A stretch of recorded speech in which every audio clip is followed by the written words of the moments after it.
ಪ್ರಾರ್ಥನೆ ಮಾಡ್ಕೊಳ್ಳೋಣ. ನಮ್ಮನ್ನು ಬಹಳವಾಗಿ ಪ್ರೀತಿಸುವಂತ ನಮ್ಮ ತಂದೆಯಾದ ದೇವರೇ, ನಿಮ್ಮ ಪರಿಶುದ್ಧ ನಾಮಕ್ಕೆ ಸ್ತೋತ್ರವಾಗಲಿ. ಈ ಸಂಜೆ ವೇಳೆಯಲ್ಲಿ ನಿಮ್ಮ ವಾಕ್ಯವನ್ನ ಧ್ಯಾನ ಮಾಡ್ಲಿಕ್ಕೆ ಬರ್ತಿರುವಾಗ ನೀವು ತಾನೇ ನಮ್ಮ ಜೊತೆಲಿ ಮಾತನಾಡಿರಿ ಸ್ವಾಮಿ. ವಾಕ್ಯಗಳನ್ನ ಅವಿರುವ ಹಾಗೇನೆ ನಾವು ಅರ್ಥ ಮಾಡಿಕೊಳ್ಳುವಂತೆ ಸಹಾಯ ಮಾಡಿ ಕರ್ತನೆ. ನೀವು ನಮ್ಮ ಸಂಗಡ ಮಾತನಾಡಿರಿ, ಗ್ರಹಿಸುವಂತ ಆ ಕೃಪೆಯನ್ನ ನಮ್ಗೆ ಅನುಗ್ರಹಿಸಿರಿ ದೇವರೇ. ತಪ್ಪಾದ ಎಲ್ಲ ಮುದ್ರೆಗಳು, ತಪ್ಪಾದ ಎಲ್ಲ ಬೇರುಗಳು, ತಪ್ಪಾದ ಎಲ್ಲ ಸ್ವಭಾವಗಳು ನಮ್ಮಿಂದ ತೊಲಗಿಸಿ ಕರ್ತನೆ, ನಿಮ್ಮ ಒಂದು ಮುದ್ರೆ, ನಿಮ್ಮ ರಾಜ್ಯದ ಒಂದು ದೇವರೇ ಸ್ತೋತ್ರ ಸ್ವಭಾವ ಹೊಂದಿದವರಾಗಿ ಕರ್ತನೆ, ನಿಮ್ಮ ಒಂದು ಪರಿಶುದ್ಧ ಆತ್ಮನ ಒಂದು ಬೇರು ಬಿಟ್ಟವರಾಗಿ ನಾವು ಜೀವಿಸಲು ಕೃಪೆ ತೋರಿಸಿ. ಹಾಗೆ ಮಾಡಿದ ಕೈ ಸ್ತೋತ್ರ ಕ್ರಿಸ್ತನ ಯೇಸುವಿನ ನಾಮದಲ್ಲಿ ತಂದೆ, ಆಮೇಲೆ ದೇವರ ನಾಮಕ್ಕೆ ಸ್ತೋತ್ರವಾಗಲಿ. ಜಾಯ್ನ್ ಆಗಿರುವಂತ ಎಲ್ಲರಿಗೂ ಕ್ರಿಸ್ತನ ನಾಮದಲ್ಲಿ ವಂದಿಸ್ತೇನೆ. ಕಳೆದ ವಾರದಿಂದ ನಾವು 8ನೇ ಪಾಠವನ್ನ ಧ್ಯಾನ ಮಾಡ್ತಾ ಇದ್ದೀವಿ. ಅದು ಬಂದ್ಬಿಟ್ಟು ನಮ್ಮೊಳಗಿರುವ ಯೇಸು ಕ್ರಿಸ್ತನು ಎಂಬುದಾಗಿ, ನಮ್ಮೊಳಗಿರುವಂತಹ ಕ್ರಿಸ್ತನ ಕುರಿತಾಗಿ ನಾವೆಲ್ಲರೂ ಧ್ಯಾನ ಮಾಡ್ತಾ ಇದ್ದೀವಿ. ಎಲ್ಲರೂ ಕೂಡ ಗಮನ ಕೊಟ್ಟು ನಾವು ಈ ಕ್ರಿಸ್ತನ ಕುರಿತಾಗಿ ಅರ್ಥ ಮಾಡ್ಕೊಳ್ಳೋದಕ್ಕೆ ಪ್ರಯತ್ನ ಮಾಡೋಣ. ಏನು ನಮ್ಮೊಳಗಿರುವಂತ ಕ್ರಿಸ್ತನು ಅಂತ ಹೇಳಿ ಕಳೆದ ವಾರ ಕೂಡ ನಾವು ಸ್ವಲ್ಪ ಪರಿಚಯವನ್ನೆಲ್ಲ ನೋಡಿದೆವು. ಪ್ರಕಟಣೆ 3:20 ಆಧಾರ ಮಾಡಿಕೊಂಡು ಯೇಸು ಕ್ರಿಸ್ತರು ನಮ್ಮ ಜೀವಿತದಲ್ಲಿ ಬರೋದಕ್ಕೆ ಸಿದ್ಧರಾಗಿದ್ದಾರೆ. ಈಗೋ ಬಾಗಿಲ ಬಳಿಯಲ್ಲಿ ನಿಂತುಕೊಂಡು ಬಾಗಿಲನ್ನ ತಟ್ತಾ ಇದ್ದೇನೆ ಎಂಬುದಾಗಿ, ಆ ಕೂಗನ್ನ ಕೇಳಿ ಯಾರಾದ್ರೂ ಒಂದು ವೇಳೆ ಬಾಗಿಲನ್ನ ತೆರೆದ್ರೆ ನಾನು ಅವರ ಹೃದಯದಲ್ಲಿ ಬರ್ತೀನಿ ಎಂಬುದಾಗಿ ದೇವರು ಹೇಳ್ತಿರುವಂತದ್ದನ್ನ ನಾವು ನೋಡ್ತೇವೆ. ಸೊ ರಕ್ಷಣೆಗೂ ಮತ್ತೆ ಸಂಬಂಧಕ್ಕೂ ಇರುವ ವ್ಯತ್ಯಾಸದ ಬಗ್ಗೆ ನಾನು ಮಾತಾಡಿದೆ ಕಳೆದ ವಾರ. ಸೈತಾನನ ನಮ್ಮ ರಕ್ಷಣೆಯನ್ನ ಕದ್ದುಕೊಳ್ಳೋದಕ್ಕೆ ಆಗೋದಿಲ್ಲ. ನಾವ್ ಯಾರು ಕೂಡ ರಕ್ಷಣೆಯನ್ನ ಕಳ್ಕೊಳ್ಳೋದಕ್ಕೆ ಸಾಧ್ಯ ಇಲ್ಲವೇ ಇಲ್ಲ. ಕ್ರಿಸ್ತನು ರಕ್ಷಿಸಿರುವಂತಹ ಯಾರು ಕೂಡ ಆ ರಕ್ಷಣೆಯನ್ನ ಕಳ್ಕೊಳ್ಳಲ್ಲ. ಆದ್ರೆ ದೇವರ ಜೊತೆಗಿನ ಸಂಬಂಧ ಅಳಕಾಗ್ಬೋದು, ದೇವ್ರ ಜೊತೆಗಿರುವಂತಹ ಸಂಬಂಧ ಸ್ವಲ್ಪ ದೂರ ಆಗ್ಬೋದು, ಅಷ್ಟು ಬಿಟ್ರೆ ರಕ್ಷಣೆ ಕಳ್ಕೊಳ್ಳಲ್ಲ. ಯಾಕಿದನ್ನ ಹೇಳ್ತಾ ಇದೀನಿ ಅಂದ್ರೆ, ಸೈತಾನನು ಹೇಗೂ ನಮ್ಮ ರಕ್ಷಣೆಯನ್ನ ಕಿತ್ತಾಕೋದಕ್ಕೆ ಅಥವಾ ತೆಗೆದಾಕೋಕೆ ಸಾಧ್ಯ ಆಗದೇ ಇರೋ ಕಾರಣ ಸಾಧ್ಯವಾದಷ್ಟು ನಾವು ದೇವರಿಂದ ದೂರ ಇರುವಂತೆ ನೋಡ್ಕೊಳ್ಳೋದಕ್ಕೆ ಪ್ರಯತ್ನ ಮಾಡ್ತಾನೆ ಅನ್ನುವಂಥದ್ದನ್ನ ನೋಡಿದ್ವಿ. ಸೊ ಮೊದಲನೇ ವಿಷಯವಾಗಿ ನಾವು ಕ್ರಿಸ್ತನೊಂದಿಗಿನ ನಿಮ್ಮ ಸಂಬಂಧವನ್ನ ಯಾರು ಮುರಿಯುತ್ತಾರೆ, ಅದು ಹೇಗೆ ಸಾಧಿಸಲ್ಪಡುತ್ತೆ ಅಂತ. ಅಂದ್ರೆ ಕ್ರಿಸ್ತನ ಜೊತೆಗೆ ನಾವು ಇದೀವಿ ಅಂದ್ರೆ ಮತ್ತೆ ಆ ಒಂದು ಆದಮ ಹವ್ವರನ್ನ ದೂರ ಮಾಡದಂತಹ ಅದೇ ಸೈತಾನ ನಿನ್ನ ದೇವರ ಸಂಬಂಧವನ್ನ ಮುರಿಯೋದಕ್ಕೆ ಪ್ರತಿದಿನ ಗರ್ಜಿಸೋ ಸಿಂಹದೋಪಾದಿಯಲ್ಲಿ ಪ್ರಯತ್ನ ಮಾಡ್ತಾ ಇರ್ತಾನೆ. ದೇವರ ಮಗುವಾಗಿರುವಂತಹ ಸ್ಥಾನಮಾನವನ್ನ ಕಿತ್ಕೊಳ್ಳೋದಕ್ಕೆ ಅವನ ಕೈಲಿ ಆಗೋದಿಲ್ಲ. ಆದ್ರೆ ನಾನು ಹೇಳ್ತಿರುವಂತ ಸಂಬಂಧ, ನಾವೆಷ್ಟು ದೇವರ ಜೊತೆ ಇರ್ತೀವೋ, ಎಷ್ಟು ಅನ್ಯೂನ್ಯತೆಯಲ್ಲಿ ದೇವರ ಜೊತೆಗೆ ಇರ್ತೀವೋ, ಅಷ್ಟು ಸೈತಾನನ ಶಕ್ತಿ ಕುಂದುತ್ತೆ. ನಮ್ಮ ಮುಂದೆ ಯಾರು ದೇವರ ಜೊತೆಗೆ ಒಳ್ಳೆ ಸಂಬಂಧ ಹೊಂದಿರ್ತಾರೋ ಅಂಥವರ ಮುಂದೆ ಸೈತಾನನ ಏನು ಮಾಡೋದಕ್ಕೆ ಸಾಧ್ಯ ಇಲ್ಲ. ಆದ್ರೆ ಈ ಸೈತಾನನು ಹೇಗೆ ಅದನ್ನ ಸಾಧಿಸೋದಕ್ಕೆ ಪ್ರಯತ್ನ ಮಾಡ್ತಾನೆ ಎಂಬುದಾಗಿ, ಯಾರು ಆ ವ್ಯಕ್ತಿ ಅಂದ್ರೆ ಅದು ಸೈತಾನ ಎಂಬುದಾಗಿ ಕಳೆದ ವಾರ ನೋಡ್ದು. ಆದ್ರೆ ಕೆಲವು ವಚನಗಳು ಸ್ಪಷ್ಟವಾಗಿ ಓದಿ ಅರ್ಥ ಮಾಡ್ಕೊಳ್ಳಿಲ್ಲ ನಾವು. ಈ ವಾರ ವಚನಗಳನ್ನ ಓದಿ ಅದರಲ್ಲಿರುವಂತಹ ವಿಷಯಗಳನ್ನ ನಾವು ನೋಡೋಣ. ಮೊದಲನೇದಾಗಿ 2 ಕೊರಿಂಥ 4ನೇ ಅಧ್ಯಾಯ 4:5 ಹೇಳಲ್ಪಟ್ಟಿರೋ ಪ್ರಕಾರ, 2 ಕೊರಿಂಥ 4ನೇ ಅಧ್ಯಾಯ 4:5 ಈ ಯುಗದ ದೇವರು ಎಂಬುದಾಗಿ ಸೈತಾನನು ಕರೆಯಲ್ಪಡ್ತಾನೆ. ಅಂದ್ರೆ ಈ ಒಂದು ಪ್ರಪಂಚದ ದೇವರು ಯಾರಾದ್ರೂ ಇದ್ದಾರೆ ಅಂದ್ರೆ ಅದು ಸೈತಾನನ್ ಎಂಬುದಾಗಿ ವಾಕ್ಯ ನಮಗೆ ಹೇಳುತ್ತೆ. ವಾಕ್ಯವನ್ನು ಓದೋಣ. 2 ಕೊರಿಂಥ 4:4 ಮತ್ತೆ 5ನೇ ವಚನ. ಇವರಲ್ಲಿ ದೇವರ ಪ್ರತಿರೂಪವಾಗಿರುವ ಕ್ರಿಸ್ತನ ಪ್ರಭಾವವನ್ನು ತೋರಿಸುವ ಸುವಾರ್ತೆಯ ಪ್ರಕಾಶವು ಉದಯವಾಗಬಾರದೆಂದು ಈ ಪ್ರಪಂಚದ ದೇವರು ನಂಬಿಕೆ ಇಲ್ಲದವರ ಮನಸ್ಸನ್ನು, ಯಾರು? ಈ ಪ್ರಪಂಚದ ದೇವರು ಅಂದ್ರೆ ಇದು ಯೇಸು ಕ್ರಿಸ್ತನ ಬಗ್ಗೆ ಅಲ್ಲ ಹೇಳ್ತಿರೋದು, ಸೈತಾನನ ಬಗ್ಗೆ. ಈ ಪ್ರಪಂಚದ ದೇವರು ನಂಬಿಕೆ ಇಲ್ಲದವರ ಮನಸ್ಸನ್ನು ಮಂಕು ಮಾಡಿದನು. ನಮ್ಮನ್ನು ಪ್ರಸಿದ್ಧಿಪಡಿಸಿಕೊಳ್ಳದೆ ನಮ್ಮನ್ನು ಯೇಸುವಿನ ನಿಮಿತ್ತ ನಿಮ್ಮ ದಾಸರೆಂತಲೂ ಕ್ರಿಸ್ತೇಸುವನ್ನೇ ಕರ್ತನೆಂತಲೂ ಪ್ರಸಿದ್ಧಿ ಪಡಿಸುತ್ತೇವೆ ಅಂತ ಹೇಳ್ಬಿಟ್ಟು ಇಲ್ಲಿ ಹೇಳ್ತಿರುವುದು. ಸೊ ಈ ಪ್ರಪಂಚದ ದೇವರು ಅಥವಾ ಈ ಯುಗದ ದೇವರು ಯಾರು ಅಂದ್ರೆ ಸೈತಾನನು. ಹಾಗಾಗಿನೇ ಸೈತಾನನು ಸಾಧ್ಯವಾದಷ್ಟು ಜನರನ್ನ ಕ್ರಿಸ್ತನೊಂದಿಗೆ ಇಲ್ಲದಂತೆ ನೋಡ್ಕೊಳ್ತಿದ್ದಾನೆ. ಕ್ರಿಸ್ತನಿಂದ ಅವರ ಸಂಬಂಧಗಳನ್ನ ದೂರ ಮಾಡ್ತಿದ್ದಾನೆ. ಎಷ್ಟೋ ಜನರು ಯೇಸುವನ್ನ ನಂಬಿ ಸಭೆಗೆ ಬರ್ತಿದೀವಿ ಅಂತ ಎಷ್ಟೋ ವರ್ಷಗಳಿಂದ ಕೆಲವರು ಸಭೆಗೆ ಬರ್ತಿರ್ತಾರೆ. ಆದ್ರೆ ಕಾರಣಾಂತರಗಳಿಂದ ಅವರು ಸಭೆನ ಬಿಟ್ಟು ದೇವರನ್ನ ಬಿಟ್ಟು ದೂರ ಆಗ್ಬಿಟ್ಟಿರ್ತಾರೆ. ಸಭೆನ ಬಿಟ್ಟಿದ್ರೆ ಪರವಾಗಿಲ್ಲ, ಯಾಕಂದ್ರೆ ಒಂದು ಸಭೆ ಇಲ್ಲಾಂದ್ರೆ ಇನ್ನೊಂದು ಸಭೆಗೆ ಹೋಗ್ಬೋದು. ನಂಬಿಕೆಯಿಂದಲೇ ದೂರ ಆಗಿರ್ತಾರೆ. ದೇವರ ಜೊತೆಗಿನ ಸಂಬಂಧವನ್ನೇ ಮುರ್ಕೊಂಡಿರ್ತಾರೆ. ಒಂದ್ ವೇಳೆ ನಿಜವಾಗ್ಲೂ ರಕ್ಷಣೆ ಹೊಂದಿದ್ರೆ ಕ್ರಿಸ್ತನಿಗಾಗಿ ಅವರು ಜೀವಿಸ್ತಾರೆ. ಒಂದಲ್ಲ 7 ಸಲ ಅವ್ರು ಬಿದ್ರು, ದೇವರಿಂದ ಅವ್ರು ದೂರ ಆದ್ರು, ಮತ್ತೆ ಅವರು ಬರ್ಬೋದು. ಆದ್ರೆ ಆ ರಕ್ಷಣೆ ಇಲ್ಲ ಅಂದ್ರೆ ಮಾತ್ರನೇ ಅವ್ರು ಕಳೆದೋಗ್ತಾರೆ, ದೇವರಿಂದ ದೂರ ಆಗ್ಬಿಡ್ತಾರೆ. ಈ ಸೈತಾನನು ಬಲಹೀನರನ್ನ ಹುಡುಕ್ತಾನೆ. ನಾನು ಕಳೆದ ವಾರನೂ ಹೇಳಿದ್ದೀನಿ ಅನ್ಸುತ್ತೆ. ಎಂತ ಕಾಡಿನ ಸಿಂಹ, ಆ ಕಾಡಲ್ಲಿರುವಂತ ಸಿಂಹ ರಾಜ ಆದ್ರೂ ಕೂಡ, ಕಾಡಿಗೆನೆ ರಾಜ ಆದ್ರೂ ಕೂಡ ಬಲಿಷ್ಠವಾದವುಗಳ ಮೇಲೆ ಅದು ಹೋಗಿ ಬೇಟೆ ಆಡಲ್ಲ. ಬಲಹೀನವಾದವುಗಳನ್ನೇ ಹುಡುಕೋದು. ಯಾವುದು ಸುಲಭವಾಗಿ ಅದಕ್ಕೆ ಸಿಗುತ್ತೆ ಅದನ್ನೇ ಆಟಾಡ್ಸ್ಕೊಂಡು ಹೋಗುತ್ತೆ, ಅದನ್ನೇ ಅದು ಬೇಟೆ ಆಡುತ್ತೆ. ಸೈತಾನನು ಕೂಡ ಅಷ್ಟೇ. ದೇವರ ಜೊತೆಗೆ ಬಲವಾಗಿರುವವರು, ದೇವರಿಗಾಗಿ ಜೀವಿಸ್ತಿರೋರು, ಅವ್ರ ಮೇಲೆ ಅವನು ದಾಳಿ ಮಾಡೋದಿಲ್ಲ. ಬಲಹೀನವಾದವುಗಳ ಮೇಲೆನೆ ದಾಳಿ ಮಾಡ್ತಾನೆ. ಎರಡನೇದಾಗಿ ಈ 2 ಥೆಸಲೋನಿಕದವರಿಗೆ ನೋಡುವಾಗ, 2 ಥೆಸಲೋನಿಕದಲ್ಲಿ ಕೂಡ ನಾವು ನೋಡ್ತೇವೆ. 2ನೇ ಅಧ್ಯಾಯ, 2 ಥೆಸಲೋನಿಕ 2ನೇ ಅಧ್ಯಾಯ 9 ಮತ್ತು 10ನೇ ವಚನ ಓದುವಾಗ, ಆ ಅಧರ್ಮ ಸ್ವರೂಪನ ಪ್ರತ್ಯಕ್ಷತೆಯು ಸೈತಾನನ ಮಾಟಕ್ಕನುಗುಣವಾಗಿರುವುದು.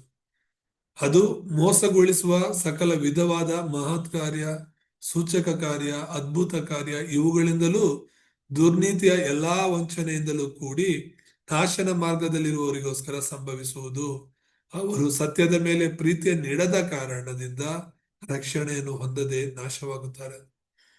ಯಾರು ರಕ್ಷಣೆಯನ್ನ ಹೊಂದೋದಿಲ್ಲ ಅಂದ್ರೆ ಸತ್ಯವನ್ನ ಪ್ರೀತಿಸದೇ ಇರುವವರು, ಸತ್ಯದಲ್ಲಿ ನಂಬಿಕೆ ಇಡದೇ ಇರುವವರು ನಾಶವಾಗ್ತಾರೆ ವಿನಃ ಸತ್ಯವನ್ನ ನಂಬುವವರಲ್ಲ.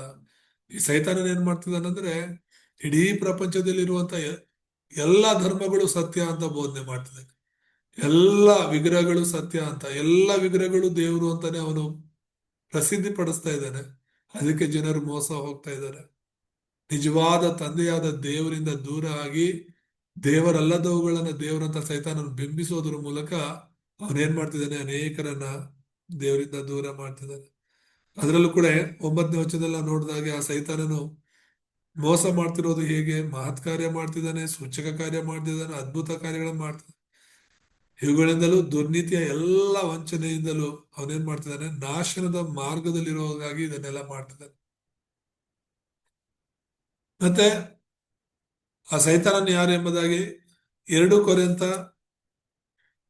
11ನೇ ಅಧ್ಯಾಯ 14ನೇ ವಚನ ತುಂಬಾ ಸ್ಪಷ್ಟವಾಗಿ ಹೇಳುತ್ತೆ.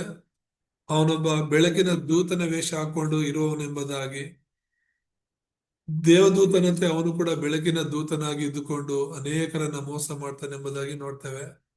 2 ಕೊರಿಂಥ 11ನೇ ಅಧ್ಯಾಯ 14ನೇ ವಚನ ಓದುವಾಗ, ಇದೇನು ಆಶ್ಚರ್ಯವಲ್ಲ, ಸೈತಾನನು ತಾನೇ ಪ್ರಕಾಶ ರೂಪವುಳ್ಳ ದೇವದೂತನ ವೇಷವನ್ನು ಹಾಕಿಕೊಳ್ಳುವಾಗ ಅವನ ಸೇವಕರು ಸಹ ನೀತಿಗೆ ಸೇವಕರಾಗಿ ಕಾಣಿಸುವುದಕ್ಕೆ ವೇಷ ಹಾಕಿಕೊಳ್ಳುವುದು ದೊಡ್ಡದಲ್ಲ ಅಂತ ಹೇಳ್ಬಿಟ್ಟು. ಸೊ ಎಲ್ಲ ನೋಡ್ತಿರುವಂತದ್ದು ಏನಿಲ್ಲಿ, ಜನರನ್ನ ಮೋಸಗೊಳಿಸೋದಕ್ಕೆ ಸೈತಾನ ಏನ್ ಮಾಡ್ತಾನೆ. ಸೊ ಇಲ್ಲಿ ನಾವು ನೋಡ್ತಿರೋದು ಏನು ಅಂದ್ರೆ, ದೇವದೂತನ ವೇಷನೇ ಹಾಕೊಂಡು, ಪ್ರಕಾಶ ರೂಪವುಳ್ಳ ದೇವದೂತನ ವೇಷ ಹಾಕೊಂಡು ಅವನು ಬರ್ತಾನೆ ಅಂತ. ಎಷ್ಟೋ ಜನ ಇದನ್ನ ಅರ್ಥ ಮಾಡ್ಕೊಳಕ್ ಆಗದೆ ಇದ್ದಾರೆ. ಬೆಳಕಿನ ದೇವದೂತನ ಒಂದು ವೇಷ ಅಂದ್ರೆ ಏನು, ಕುರಿಗಳಂತೆ ಕಾಣುವಂತಹ ಕುರಿ ವೇಷ ಹಾಕೊಂಡಿರುವಂತಹ ಎಷ್ಟೋ ಸೇವಕರು, ವಿಶ್ವಾಸಿಗಳು ಅಥವಾ ಕ್ರಿಸ್ತನಿಗಾಗಿ ನಾವು ಕೆಲಸ ಮಾಡ್ತಿದ್ದೇವೆ, ಕ್ರೈಸ್ತರಿಗಾಗಿ ನಾವು ಸೇವೆ ಮಾಡ್ತಿದೀವಿ ಅನ್ಕೊಂಡಿರೋರು ಎಷ್ಟೋ ಜನ ಇದ್ದಾರೆ. ತೋಳಗಳು, ದೇವರು ಹೇಳ್ತಾನೆ ಕುರಿ ವೇಷ ಹಾಕೊಂಡಿರುವಂತ ತೋಳಗಳಿವೆ ಎಂಬುದಾಗಿ. ಸೈತಾನನು ಅನೇಕ ತೋಳಗಳು, ಅಂದ್ರೆ ಅವರ ಸ್ವಭಾವಗಳು ತೋಳಗಳಾಗಿರುತ್ತೆ, ಆದ್ರೆ ಹೊರಗಡೆ ಕುರಿಗಳ ವೇಷ ತರ ಇರುತ್ತೆ. ಸೊ ಈ ಸೈತಾನನ ಆತ್ಮ ಹೊಂದಿರೋರು, ಸೈತಾನನ ಆಲೋಚನೆಗಳನ್ನ ಹೊಂದಿರೋರು, ಕ್ರಿಸ್ತನ ವಿರೋಧಿಗಳ ಆತ್ಮ ಹೊಂದಿರೋರು ಅನೇಕರು ಕ್ರೈಸ್ತರ ಮಧ್ಯದಲ್ಲೇ ಇದ್ದುಕೊಂಡು ಕ್ರೈಸ್ತರ ಬಲಹೀನತೆಗಳನ್ನ ತಿಳ್ಕೊಂಡು ಕ್ರೈಸ್ತರ ವಿರುದ್ಧವಾಗಿ ಕಾರ್ಯ ಮಾಡೋ ಹಾಗೆ ಸೈತಾನನು ಬಲಪಡಿಸ್ತಿದ್ದಾನೆ, ಅವನು ಸೈತಾನನು ಅವನ್ನ ಪ್ರೇರೇಪಿಸ್ತಿದ್ದಾನೆ. ಸೊ ಇವುಗಳ ಮೂಲಕ ಈ ಸೈತಾನ ಏನ್ ಮಾಡ್ತಿದ್ದಾನೆ, ಜನರನ್ನ ಕ್ರಿಸ್ತನ ಜೊತೆಗೆ ಸಂಬಂಧದಲ್ಲಿ ಇಲ್ಲದೇ ಇರೋ ಹಾಗೆ ನೋಡ್ಕೊಳ್ತಿದ್ದಾನೆ ಅಂತ. ನಮ್ಗೆ ಯಾರಾದ್ರೂ ಶತ್ರು ಇದ್ದಾನಂದ್ರೆ ಅದು ಸೈತಾನಂದು ಮಾತ್ರ. ಎರಡನೇದಾಗಿ ನಾವು ನೋಡುವಾಗ, ಎರಡನೇ ಮುಖ್ಯ ವಿಷಯ, ಕ್ರಿಸ್ತನೊಂದಿಗಿನ ನಿಮ್ಮ ಸಂಬಂಧ ಏಕೆ ಕಡಿದು ಹೋಗುತ್ತದೆ ಅಂತ. ಕ್ರಿಸ್ತನೊಂದಿಗೆ ನಮಗೆ ಸಂಬಂಧ ಇದೆಯಲ್ವಾ, ಅದು ಕಡಿದು ಹೋಗೋದಂದ್ರೆ ಮುರಿದು ಹೋಗೋದು. ಯಾಕೆ ಅದು ಮುರಿದೋಗುತ್ತೆ, ಅಥವಾ ಹೇಗೆ ನಾವು ಕ್ರಿಸ್ತನ ಜೊತೆಗೆ ಆ ಸಂಬಂಧವನ್ನ ಕಳ್ಕೊಳ್ತೀವಿ ಅಂತ ನಾವು ನೋಡುವಾಗ, ಮೊದಲನೇದಾಗಿ ರೋಮಪುರ 7ನೇ ಅಧ್ಯಾಯ 18ನೇ ವಚನದಲ್ಲಿ ನಾವು ನೋಡುವಾಗ, ಅದ್ ಯಾಕಂತ ಹೇಳಿದ್ರೆ ನಾವು ದೇವ್ರ ವಾಕ್ಯ ಕೇಳ್ತಿರ್ತೀವಿ, ಆದ್ರೆ ಅದರಂತೆ ನಾವು ನಡೆಯಲ್ಲ, ಅದನ್ನ ನಾವು ನಮ್ಮ ಜೀವಿತದಲ್ಲಿ ಪೂರೈಸೋದಿಲ್ಲ. ಅದಕ್ಕೋಸ್ಕರನೇ ದೇವರೊಂದಿಗಿನ ನಮ್ಮ ಸಂಬಂಧ ಮುರಿತಾ ಇರುತ್ತೆ ಎಂಬುದಾಗಿ. ರೋಮಪುರ 7:18 ಓದ್ಕೊಳ್ಳೋಣ. ನನ್ನಲ್ಲಿ, ಅಂದರೆ ನನ್ನ ಶರೀರಾಧೀನ ಸ್ವಭಾವದಲ್ಲಿ ಒಳ್ಳೆಯದೇನೂ ವಾಸವಾಗಿಲ್ಲವೆಂದು ನನಗೆ ತಿಳಿದದೆ, ಒಳ್ಳೆಯದನ್ನು ಮಾಡುವುದಕ್ಕೆ ನನಗೇನೋ ಮನಸ್ಸುಂಟು, ಆದರೆ ಅದನ್ನು ಮಾಡುವುದು ನನ್ನಿಂದ ಆಗದು ಎಂಬುದಾಗಿ. ಒಳ್ಳೇದ್ ಮಾಡೋದಕ್ಕೆ ಮನಸ್ಸಿದೆ, ಆದ್ರೆ ಅದನ್ನ ನನ್ನ ಕೈಲಿ ಮಾಡಕ್ ಆಗಲ್ಲ ಅಂತ ಯಾರು ಹೇಳ್ತಿದ್ದಾರೆ? ಪೌಲ ಇಲ್ಲಿ ಹೇಳ್ತಿರುವಂತ. ಸೊ ಇದು ಏನಂತ ಹೇಳಿದ್ರೆ, ದೇವರು ತನ್ನ ವಾಕ್ಯವನ್ನು ನಮಗೆ ಕೊಟ್ಟಿದ್ದಾರೆ, ನಾವ್ ಏನ್ ಮಾಡ್ಬೇಕು, ಹೇಗಿರ್ಬೇಕು ಅಂತ. ಅದ್ ಕೇಳ್ತಿದೀವಿ ಸರಿ, ಆದ್ರೆ ಅದರಂತೆ ನಡ್ಕೊಳ್ಳೋದಕ್ಕೆ, ಆ ವಾಕ್ಯಗಳಂತೆ ನಾವು ಜೀವಿಸೋದಕ್ಕೆ ಆಗ್ತಿಲ್ಲ ಎಂಬುದಾಗಿ ನೋಡ್ತೇವೆ. ಹಾಗೇನಾಗುತ್ತೆ, ಕ್ರಿಸ್ತನ ವಾಕ್ಯಕ್ಕೆ ಒಳಗಾಗದೇ ಇರೋರು, ಕ್ರಿಸ್ತನ ವಾಕ್ಯವನ್ನು ಹಿಡ್ಕೊಂಡು ಅದರಂತೆ ನಡೆಯದೇ ಇರೋರು, ಹಂತ ಹಂತವಾಗಿ ದೇವರೊಂದಿಗಿನ ಅವರ ಸಂಬಂಧ ಬಲಹೀನವಾಗ್ತಾ ಹೋಗುತ್ತೆ. ಇವತ್ತು ಜಸ್ಟ್ ಯೋಚನೆ ಮಾಡಿ, ನಾವು ಚಿಕ್ಕವರಾಗಿಲಿಂದಲೂ ಇದುವರೆಗೂ ಕೂಡ ಎಷ್ಟೋ ಜನ ಸ್ನೇಹಿತರು ನಮ್ಮ ಜೀವನದಲ್ಲಿ ಎದುರಾಗಿದ್ದಾರೆ. ಆ ಕಾಲದಲ್ಲಿ, ಆ ಕ್ಲಾಸಲ್ಲಿ ಅಥವಾ ಆ ಊರಲ್ಲಿ ನಾವಿರೋ ಕಡೆ ಕೆಲವ್ರ ಜೊತೆ ನಾವು ತುಂಬಾ ಕ್ಲೋಸ್ ಆಗಿರ್ತೀವಿ, ಆದ್ರೆ ಇವತ್ತು ಅವ್ರು ಯಾರು ನಮ್ಮ ಜೊತೆ ಇಲ್ಲ. ಒಂದು ಟೈಮಲ್ಲಿ ತುಂಬಾ ಕ್ಲೋಸ್ ಆಗಿದ್ದವರು, ಕ್ಲೋಸ್ ಫ್ರೆಂಡ್ಸ್ ಆಗಿದ್ದವರು, ಒಬ್ಬರನ್ನ ಬಿಟ್ಟು ಒಬ್ರು ಇರೋದಿಲ್ಲ ಅನ್ನೋ ರೀತಿಯಲ್ಲಿ ಇದ್ದವರು, ಇವತ್ತು ಅವರು ಬದುಕಿದ್ರು, ನಾವು ಬದುಕಿದ್ರು ಸಂಬಂಧನೇ ಇಲ್ಲ ಅನ್ನೋ ರೀತಿಯಲ್ಲಿ ನಾವು ಜೀವಿಸ್ತಾ ಇರ್ತೀವಿ. ಒಂದು ಫೋನ್ ಕಾಲ್ ಇರಲ್ಲ, ಒಂದು ಭೇಟಿ ಇರಲ್ಲ. ಏನಾಯ್ತು ಅದು? ಯಾಕೆ ಆ ತರ ಅಷ್ಟೊಂದು ಕ್ಲೋಸ್ ಆಗಿರೋರು ನಾವ್ ಯಾಕೆ ದೂರವಾದ್ವಿ ಅಂದ್ರೆ, ಅಲ್ಲೇ ನಾವು ಯೋಚನೆ ಮಾಡೋದು, ಅನೇಕರ ಸಂಬಂಧಗಳು ಬಿಟ್ಟೋಗೋದಕ್ಕೆ ಕಾರಣ ಏನು ಅಂದ್ರೆ ಮಾತಾಡದೇ ಇರುವಂತದ್ದು, ಒಬ್ಬನೊಬ್ರು ಮೊದಲು ಬಯಸುವಷ್ಟು ಬಯಸದೇ ಇರೋದು. ಇವತ್ತು ದೇವರಿಂದ, ಕ್ರಿಸ್ತನಿಂದ ನಮ್ಮ ಸಂಬಂಧ ಯಾಕೆ ದೂರವಾಗುತ್ತೆ ಅಂದ್ರೆ, ಪ್ರಾರಂಭದಲ್ಲಿ ಇದ್ದಂತ ಆ ಪ್ರೀತಿ ದೇವ್ರ ಮೇಲೆ, ಪ್ರಾರಂಭದಲ್ಲಿ ಇದ್ದಂತ ಆ ಒಂದು ಪ್ರಾರ್ಥನೆ, ನಾವು ದೇವ್ರನ್ನ ನಂಬಿದಂತ ಹೊಸದರಲ್ಲಿ ಇರುವಂತ ಭಯ, ಭಕ್ತಿ, ಅದು ಹಂತವಾಗಿ ಆಗುತ್ತೆ ಅಂದ್ರೆ ಕಡಿಮೆ ಆಗ್ತಾ ಹೋಗ್ಬಿಡುತ್ತೆ. ಖಂಡಿತ ಕಡಿಮೆ ಆಗ್ಬಾರ್ದು. ದಿನೇ ದಿನೇ ಕ್ರಿಸ್ತನೊಂದಿಗಿನ ನಮ್ಮ ಸಂಬಂಧ ಜಾಸ್ತಿ ಆಗ್ಬೇಕು. ಅದಕ್ಕೆ ಸತ್ಯ ಸುವಾರ್ತೆಯಲ್ಲಿ ಅನುದಿನದ 3 ಕಾರ್ಯಗಳು ಎಂಬುದಾಗಿ 3 ಟುಡೇಸ್ ಅಂತ ಹೇಳಿ ಕಲಿತೀವಿ. ಏನು 3 ಟುಡೇಸ್ ಅಂದ್ರೆ, ಅನುದಿನದ 3 ಕಾರ್ಯಗಳು: 1, ಪ್ರತಿನಿತ್ಯ ವಾಕ್ಯ ಓದಬೇಕು; 2, ಪ್ರತಿನಿತ್ಯ ಪ್ರಾರ್ಥನೆ ಮಾಡಬೇಕು; 3, ಪ್ರತಿನಿತ್ಯ ಸುವಾರ್ತೆ ಸೇವೆ ಮಾಡ್ಬೇಕೆಂಬುದಾಗಿ.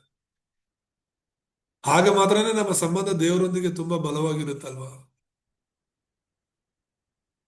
ಎರಡನೇದಾಗಿ ನಾವು ನೋಡುವಾಗ, ಮಾರ್ಕ 7ನೇ ಅಧ್ಯಾಯ 21 ಮತ್ತೆ 22ನೇ ವಚನವನ್ನ ನಾವು ನೋಡುವಾಗ, ಮೊದಲಲ್ಲಿ ಜನರೊಳಗಿನ ಕೆಟ್ಟ ಆಲೋಚನೆಗಳು ನನ್ನನ್ನು ಆವರಿಸಿಕೊಳ್ಳುವಾಗ ಕ್ರಿಸ್ತನೊಂದಿಗಿನ ನಮ್ಮ ಸಂಬಂಧ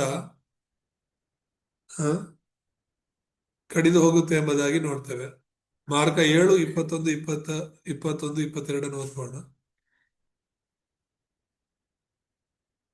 ಒಳಗಿನಿಂದ ಅಂದರೆ ಮನುಷ್ಯರ ಮನಸ್ಸಿನೊಳಗಿಂದ ಸೂಳೆಗಾರಿಕೆ, ಕಳ್ಳತನ, ಕೊಲೆ, ಹಾದರ, ದ್ರವ್ಯಾಶೆ, ಕೆಡುಕತನ, ಮೋಸ, ಬಂಡತನ, ಹೊಟ್ಟೆ ಕಿಚ್ಚು, ಬೈಗುಳ, ಸೊಕ್ಕು, ಬುದ್ಧಿಗೆಡಿತನ ಇವೇ ಮೊದಲಾದವುಗಳ ಕೆಟ್ಟ ಆಲೋಚನೆಗಳು ಹೊರಡುತ್ತವೆ ಎಂಬುದಾಗಿ. ಎಲ್ಲಿಂದ ಅವೆಲ್ಲ ಬರುತ್ತೆ ಅಂದ್ರೆ ಮನುಷ್ಯನ ಆಲೋಚನೆಯಿಂದ. 21ರಲ್ಲಿ ಅದೇ ಹೇಳೋದು. ಮನುಷ್ಯನೊಳಗಿಂದ ಹೊರಡುವಂತದ್ದೇ ಮನುಷ್ಯನನ್ನು ಹೊಲೆ ಮಾಡುವುದು ಅಂತ. ಒಳಗಿನಿಂದ ಅಂದ್ರೆ ಮನುಷ್ಯರ ಮನಸ್ಸಿನೊಳಗಿಂದ ಬರುವಂತದ್ದು. ಸೊ ಇಲ್ಲಿ ಜನರಲ್ಲಿರುವಂತಹ ಕೆಟ್ಟ ಆಲೋಚನೆಗಳು ಏನ್ ಮಾಡುತ್ತೆ? ಅವ್ರ ಸ್ವಂತ ಆಲೋಚನೆಗಳೇ ಅವ್ರ ದೇವ್ರನ್ನ ದೂರ ಮಾಡುತ್ತೆ. ಈಗ ಬೇರೆಯವರಲ್ಲಿ ಕೆಟ್ಟ ಆಲೋಚನೆ ಇದ್ರೆ ಅದು ನಿನ್ನನ್ನೇನು ಪ್ರಭಾವ ಮಾಡೋದಿಲ್ಲ. ಆದ್ರೆ ನಮ್ಮಲ್ಲಿರುವಂತದ್ದು ಅದು ದೇವರ ಸಂಬಂಧದಿಂದ ದೂರ ಮಾಡುತ್ತೆ ಹಂತತ್ವವಾಗಿ ಎಂಬುದಾಗಿ ನೋಡ್ತೇವೆ. ಮತ್ತೆ ಮೂರನೇದಾಗಿ ನಾವು ನೋಡುವಾಗ ಯೋಹಾನ 15:4-5 ನಾವು ನೋಡುವಾಗ ಅಲ್ಲಿರುವಂತದ್ದು, ನೀವು ಕರ್ತನನ್ನು ಬಿಟ್ಟು ಆತನ ಆಡಳಿತವನ್ನು ಬಿಟ್ಟು ಇನ್ನು ಮುಂದೆ ಆತನ ಆಡಳಿತವನ್ನು ಇನ್ನು ಮುಂದೆ ಸ್ವೀಕರಿಸದೇ ಇದ್ದಾಗ ಆ ಸಂಬಂಧ ಅನ್ನೋದು ಕಡಿದು ಹೋಗುತ್ತೆ ಎಂಬುದಾಗಿ ನೋಡ್ತೇವೆ. ಯೇಸು ಕ್ರಿಸ್ತನೇ ತುಂಬಾ ಸ್ಪಷ್ಟವಾಗಿ ಹೇಳ್ತಾನೆ ಯೋಹಾನ 15:4-5, ನೀವು ನನ್ನಲ್ಲಿ ನೆಲೆಗೊಂಡಿರ್ರಿ, ನಾನು ನಿಮ್ಮಲ್ಲಿ ನೆಲೆಗೊಂಡಿರುವೆನು. ಕೊಂಬೆಯು ಬಳ್ಳಿಯಲ್ಲಿ ನೆಲೆಗೊಂಡಿರುವೆನು.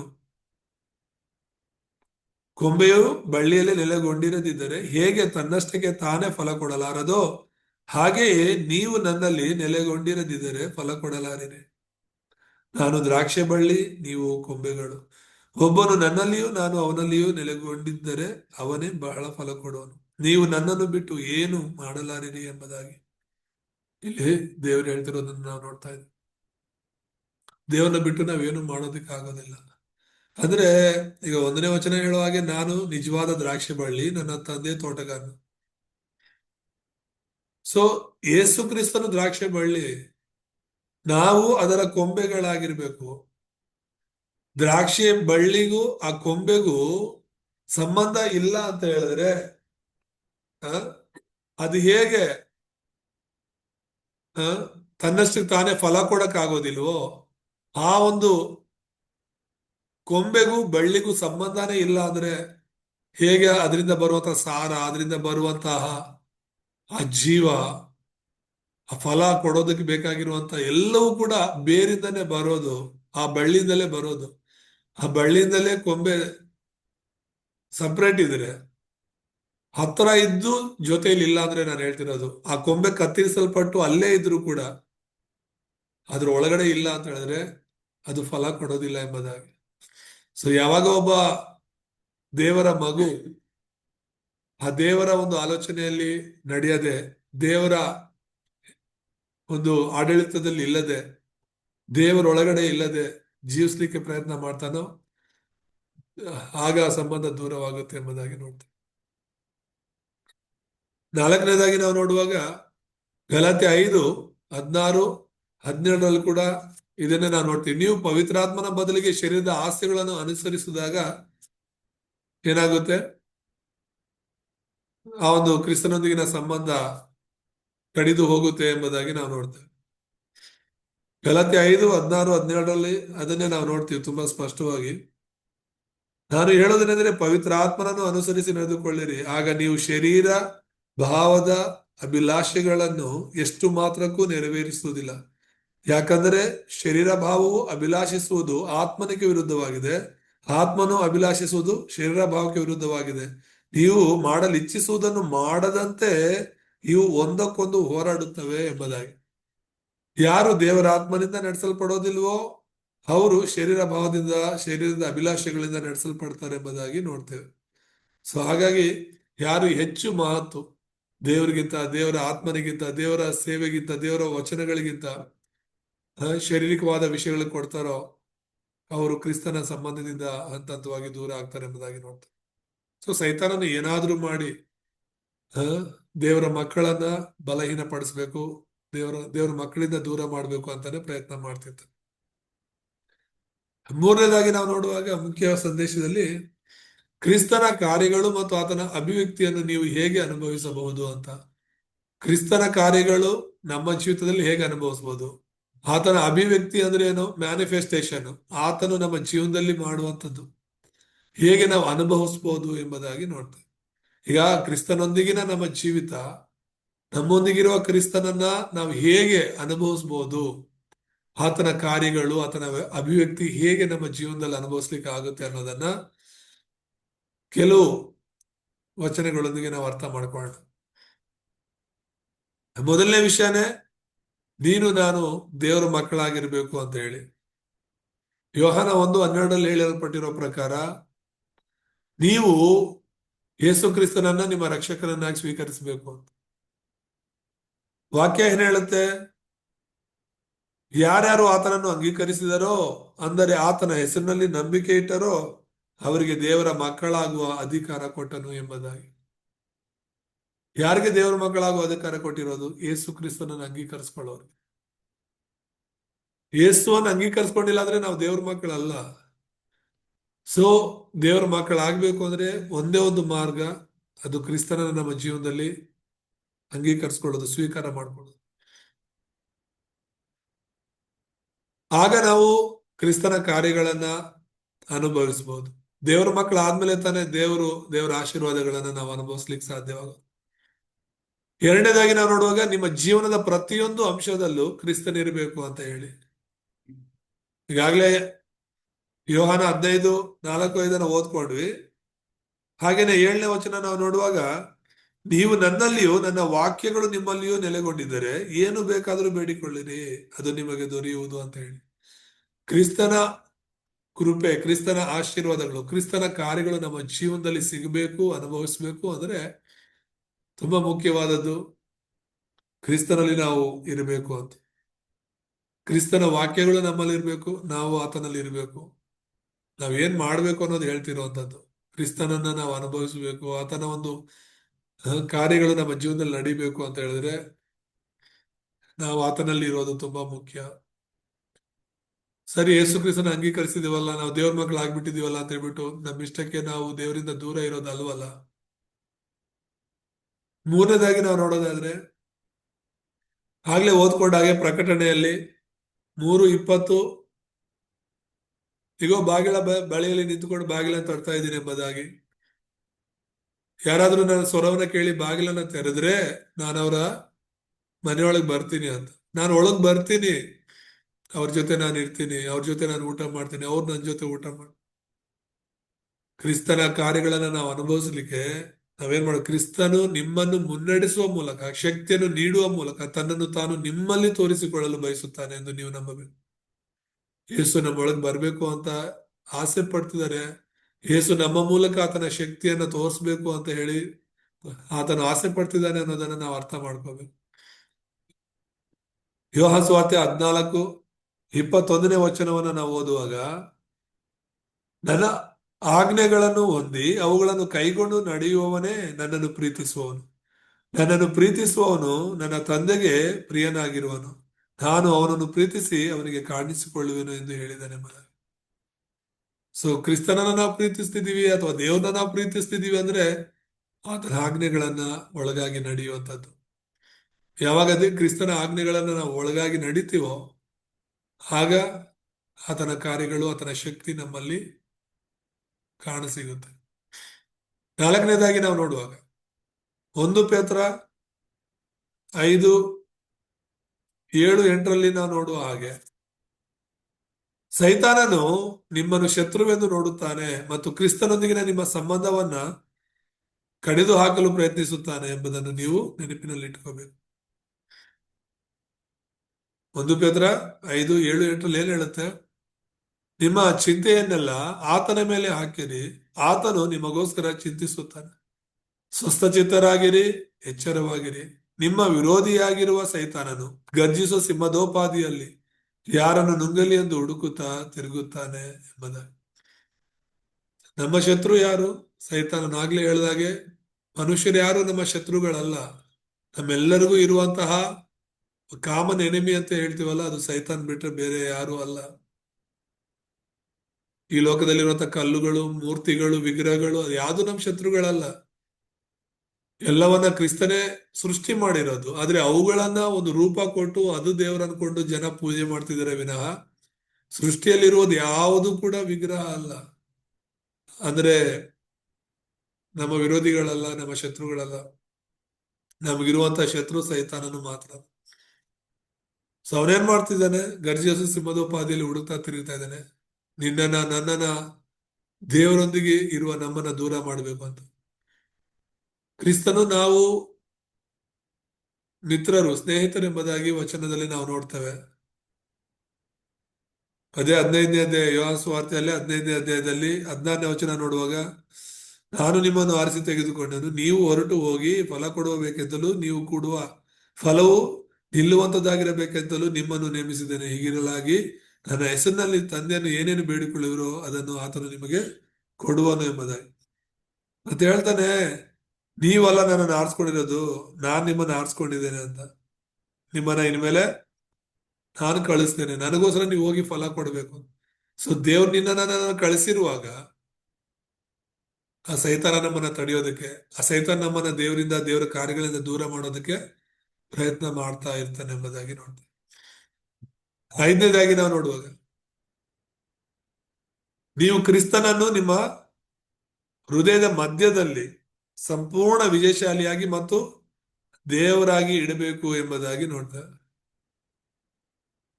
ಕ್ರಿಸ್ತನನ್ನ ನಿನ್ನ ಹೃದಯದಲ್ಲಿ ಇರಬೇಕಾಗಿರೋದು, ಕ್ರಿಸ್ತನ ಕಾರ್ಯಗಳು ನಿನ್ನಲ್ಲಿ ಬರಬೇಕು ಅಂದ್ರೆ, ಅಥವಾ ನೀನು ಅನುಭವಿಸ್ಬೇಕು ಅಂದ್ರೆ, ಕ್ರಿಸ್ತನು ನಿನ್ನ ಹೃದಯದ ಕೇಂದ್ರ ಭಾಗದಲ್ಲಿ ಇರಬೇಕು. 2 ಕೊರಿಂಥ 5:17 ನಮ್ಮೆಲ್ಲರಿಗೂ ಚೆನ್ನಾಗಿ ಗೊತ್ತಿರುವಂತದ್ದು. ಹೀಗಿರಲಾಗಿ ಯಾವನಾದ್ರೂ ಕ್ರಿಸ್ತನಲ್ಲಿದ್ದರೆ ಅವನು ನೂತನ ಸೃಷ್ಟಿಯಾದನು, ಈಗ ಪೂರ್ವ ಸ್ಥಿತಿ ಹೋಗಿ ಎಲ್ಲ ನೂತನವಾಯಿತು ಎಂಬುದಾಗಿ.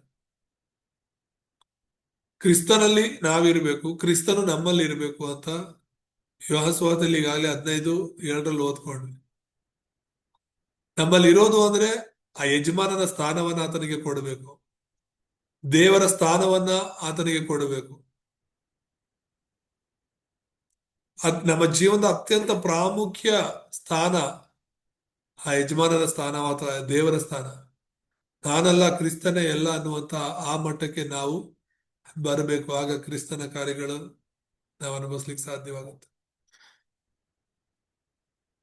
ಮತ್ತೆ 6ನೇದಾಗಿ ನಾವು ನೋಡುವಾಗ, ಕೊನೆಯದಾಗಿ, ನೀವು ಸಿಲುಬೆಯ ಮೇಲೆ ನಿಮ್ಮನ್ನ ಸಿಲುಬೆಗೆ ಹಾಕಿಸಿಕೊಳ್ಬೇಕೆಂಬುದಾಗಿ. ಇದು ಪೌಲನ ಅತ್ಯಂತ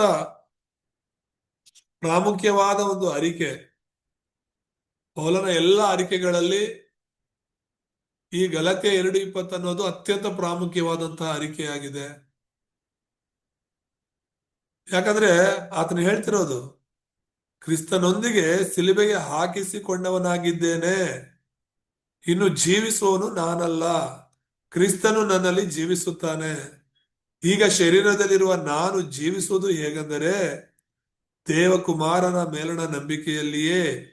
ಆತನು ನನ್ನನ್ನು ಪ್ರೀತಿಸಿ ನನಗೋಸ್ಕರ ತನ್ನನ್ನು ಒಪ್ಪಿಸಿ ಬಿಟ್ಟನು ಎಂಬುದಾಗಿ ನೋಡ್ತಾ ಇದ್ದೆ. ಒಬ್ಬನು ಕ್ರಿಸ್ತನಲ್ಲಿ ಇರೋದು ಅಂದ್ರೆ, ಕ್ರಿಸ್ತನು ಅವನಲ್ಲಿ ಇರೋದು ಅಂದ್ರೆ, ಅದರ ಅರ್ಥ ನಾನು ಅನ್ನೋದನ್ನ ಸಿಲುಬೆಗೆ ಹಾಕೊಳ್ಬೇಕು. ಅತ್ಯಂತ ಪ್ರಾಮುಖ್ಯವಾದದ್ದು, ಕಷ್ಟಕರವಾದದ್ದು. ಈ ಲೋಕದಲ್ಲಿ ನಾವು ಜೀವಿಸುವಷ್ಟು ಕಾಲ ನಾವು ನಾನು ಅನ್ನೋದನ್ನ, ನಾನು ಅನ್ನೋದೇನು, ನನ್ನ ಸ್ವಂತ ಆಲೋಚನೆ, ನನ್ನ ಸ್ವಂತ ಆಸೆ, ನನ್ನ ಸ್ವಂತ ಯೋಜನೆ, ನನ್ನ ಸ್ವಂತ ಗುರಿ ಅಂತ ನಾನೇನ್ ಮಾಡ್ಬೇಕು, ನನಗಾಗಿ ನಾನೇನ್ ಮಾಡ್ಬೇಕು, ನನ್ನ ಇಷ್ಟದಂತೆ ನಾನು ಏನ್ ಮಾಡ್ಬೇಕು ಅನ್ನೋದು ಏನೆಲ್ಲ ಇರುತ್ತೆ, ಅದನ್ನ ನಾವು ಸಿಲುಬೆಗೆ ಹಾಕಬೇಕು ಅಂತ ಹೇಳಿ. ನನ್ನನ್ನು ನಾವು ಸಿಲುಬೆಗೆ ಹಾಕ್ಸ್ಕೊಂಡಿದ್ವಿ ಅಂದ್ರೆ ತಗೊಂಡೋಗಿ ನಮ್ಮನ್ನ ನಾವು ಸಿಲುಬೆಲಿ ನಿಜವಾಗ್ಲೂ ಕೂಡ ಶಾರೀರಿಕವಾಗಿ ಹಾಕೊಳ್ಳೋದಲ್ಲ. ಈ ಗುಡ್ ಫ್ರೈಡೆ ಬಂದ್ರೆ ಸಾಕು, ಅನೇಕ ದೇಶಗಳಲ್ಲಿ ನೀವು ನೋಡ್ಬೋದು, ನೇರವಾಗಿ ಅವರು ರಿಯಲ್ ಆಗಿನೇ ಸಿಲುಬೆಗೆ ಹಾಕಿಸ್ಕೊಳ್ತಾ ಇರ್ತಾರೆ. ನಿಜವಾದಂತ ಮೊಳೆಗಳನ್ನ ಹೊಡೆಸ್ಕೊಳ್ತಾರೆ, ನಿಜವಾದ ಮುಳ್ಳಿನ ಕಿರೀಟವನ್ನ ಇರಿಸ್ಕೊಳ್ತಾರೆ. ಯಾಕಂದ್ರೆ ಅವ್ರು ಹೇಳೋದೇನಂದ್ರೆ, ಈ ಒಂದು ಗುಡ್ ಫ್ರೈಡೆ ದಿವಸ ಕ್ರಿಸ್ತನು ನಮಗೋಸ್ಕರ ಪಟ್ಟ ಕಷ್ಟವನ್ನ ನಾವು ಅನುಭವಿಸ್ಬೇಕು, ನಾವ ನೋವನ್ನ ತಿನ್ನಬೇಕು, ಯೇಸು ಕ್ರಿಸ್ತನು ನನಗೋಸ್ಕರ ಏನೆಲ್ಲ ಕಷ್ಟಪಟ್ಟಿದ್ದಾರೆ, ಯಾವ ರೀತಿ ಎಲ್ಲ ನೋವು ತಿಂದಿದ್ದಾರೆ ಆ ಸಿಲುಬೆಯಲ್ಲಿ, ಅದು ರಿಯಲ್ ಆಗಿ ನಾನು ಕೂಡ ಅನುಭವ ರೀತಿಯಲ್ಲಿ ನೋಡ್ಬೇಕು ಅಂತ ಹೇಳ್ಬಿಟ್ಟು ಕೆಲವರೆಲ್ಲ ಆ ತೀರ್ಮಾನ ಮಾಡ್ಕೊಂಡಿರ್ತಾರೆ. ಆದ್ರೆ ಅದು ತಪ್ಪು. ಆ ರೀತಿ ನಾವು ಮಾಡೋದು ಸರಿಯಲ್ಲ. ನಮ್ಮ ಪಾಪದ ಶಿಕ್ಷೆನ ಯೇಸು ಕ್ರಿಸ್ತನ್ ತಗೊಂಡಿದ್ದಾರೆ ಅಂತ ಹೇಳಿದ್ರೆ ನಾವು ಸಿಲುಬೆಗೆ ಹಾಕ್ಸ್ಕೊಳ್ಳೋದ್ರಲ್ಲಿ ಅರ್ಥನೇ ಇಲ್ಲ. ಕೆಲವರೆಲ್ಲ ಗಲಾತೆ 2:20 ಕೂಡ ಆಧಾರ ಮಾಡ್ಕೊಂಡು ಅವ್ರಿಗವ್ರು ಸಿಲುಬೆಗೆ ಹಾಕ್ಸ್ಕೊಳ್ತಾರೆ. ತಪ್ಪಿದು. ಆತ್ಮಹತ್ಯೆ ಮಾಡ್ಕೊಂಡಂಗೆ ಇವೆಲ್ಲ. ಆದ್ರೆ ಸಿಲುಬೆಗೆ ಹಾಕಿಸ್ಕೊಳ್ಳೋದು ಅಂದ್ರೆ ಆಗ್ಲೇ ನಾನು ಹೇಳ್ದ ಹಾಗೆ ನಮ್ಮ ಆಸೆಗಳನ್ನ, ನಾನು ಅನ್ನೋದನ್ನ, ನಾನತ್ವವನ್ನ ಸಿಲುಬೆಗೆ ಹಾಕಿ ಇನ್ಮೇಲೆ ಬದುಕೋದು ನಾನಲ್ಲ, ಕ್ರಿಸ್ತನ್ ನನ್ನಲ್ಲಿ ಬದುಕ್ತಿದ್ದಾನೆ ಅಂತ. ಅದು 2 ಕೊರಿಂಥ 5:17 ಓದ್ಕೊಂಡ ಹಾಗೆ, ಯಾವನಾದ್ರೂ ಕ್ರಿಸ್ತನಲ್ಲಿದ್ದರೆ ಅವನು ನೂತನ ಸೃಷ್ಟಿಯಾದನೆಂಬುದ. ಸೊ ಹೊಸತನ ಅನ್ನೋದು ನಮ್ಮ ಜೀವಿತದಲ್ಲಿ ಬರಬೇಕು. ಹೊಸತನ ಅನ್ನೋದು ನಮ್ಮ ನಡೆ ನುಡಿಯಲ್ಲಿ ಬರಬೇಕು. ಒಂದ್ಸಲಿ ನಾನು ಹೇಳಿದ್ದೆ ಅನ್ಸುತ್ತೆ, ಒಂದು ದೊಡ್ಡ ದೇವರ ಸೇವಕ, ಅವನು ಮೊದಲು ತುಂಬಾ ಕುಡುಕಗಾರನಾಗಿದ್ದ. ಅಮೆರಿಕದ ಒಬ್ಬ, ಇವರು DL ಮೋಡಿನ ಅವ್ರ ಹೆಸರು. ಅವರು ದೇವ್ರ ನಂಬೋದಕ್ಕೆ ಮುಂಚೆ ತುಂಬಾ ದೊಡ್ಡ ಕುಡುಕನಾಗಿದ್ದ. ಎಷ್ಟು ಕುಡುಕಾದ್ರೆ ತುಂಬಾ ಕುಡಿದು ಎಲ್ಲದರಲ್ಲೇ ಬಿದ್ಕೊಂಡು ತಿಂದಂತೆ. ಸೊ ಅವ್ರಿಗೆ ಸುವಾರ್ತೆ ತಲುಪುತ್ತೆ, ಸುವಾರ್ತೆನ ಅವ್ರು ಅಂಗೀಕರಿಸ್ಕೊಳ್ತಾರೆ, ಸಂಪೂರ್ಣವಾಗಿ ದೇವ್ರಿಗೆ ಒಪ್ಪಿಸ್ಕೊಂಡು ಬದಲಾಗ್ತಾರೆ. ಒಂದಿನ ಹಾಗೆ ದಾರಿ ಬಾಗಿಲಲ್ಲಿ ನಿಂತಿರ್ಬೇಕಾದ್ರೆ ಅವ್ರ ಸ್ನೇಹಿತರು ಯಾರೆಲ್ಲ ಕುಡಿಯೋದಕ್ಕೆ ಕರ್ಕೊಂಡು ಹೋಗ್ತಿದ್ರು, ಅವ್ರು ಕೂಗಿ ಹೇಳ್ತಾರೆ, ಮೋದಿ ಮೋದಿ ಮೋದಿ. ಆ ಮೋಡಿನ ಕರೆದ್ರು ಕೂಡ ಅವ್ರು ತಿರುಗಿ ನೋಡಲ್ಲ. ಆಮೇಲೆ ಬಂದು, ಯಾಕೋ ಕುಡಿಯೋಕ್ ಹೋಗೋಣ ಬಾ ಅಂದ್ರೆ, ನೀವ್ ಅನ್ಕೊಂಡಿರೋ ಮೋಡಿ ನಿನ್ನೆ ರಾತ್ರಿನೇ ಸತ್ತೋದ, ಈಗ ಬದುಕಿರೋ ಹೊಸಬ್ನು ಅಂತ. ಸೊ ನಮ್ಮ ಜೀವಿತದಲ್ಲಿ ಆ ಬದಲಾವಣೆ ಬರಬೇಕು ಅಂತ ನೋಡ್ತಿರೋದು. ದೇವ್ರು ಎದುರು ನೋಡ್ತಿರೋದು ಕೂಡ ಅದೇ. ಕ್ರಿಸ್ತನೊಂದಿಗೆ ನಾವ್ ಇರ್ಬೇಕು ಅಂದ್ರೆ ಕೆಲವು ಬದಲಾವಣೆಗಳಾಗ್ಬೇಕು. ಪ್ರಾರ್ಥನೆ ಮಾಡ್ಕೊಳ್ಳೋಣ. ನಮ್ಮನ್ನು ಬಹಳವಾಗಿ ಪ್ರೀತಿಸುವಂತ ನಮ್ಮ ತಂದೆ ಆ ದೇವರೇ, ನಿಮ್ ನಾಮಕ್ಕೆ ಸ್ತೋತ್ರ. ಈ ಸಮಯದಲ್ಲಿ ನಮ್ಮನ್ನ ತಗ್ಗಿಸಿಕೊಂಡು ನಿನ್ನ ನಾಮವನ್ನು ಹೆಚ್ಚಿಸ್ತೇವೆ. ನೀವೇ ನಮ್ಮ ಸಂಗಡಿಗನಾಗಿದ್ದು ನಡೆಸ್ತೇವೆ. ಮುಂದಿನ ವಾರ ಬರೋ ತನಕ ನೀವೇ ಜೊತೆಯಿಂದ ನಡೆಸಬೇಕಾಗಿ ಕ್ರಿಸ್ತನ ನಾಮದಲ್ಲಿ ಪ್ರಾರ್ಥಿಸ್ಬಿಡುತ್ತೆ ತಂದೆ. ಆಮೇಲೆ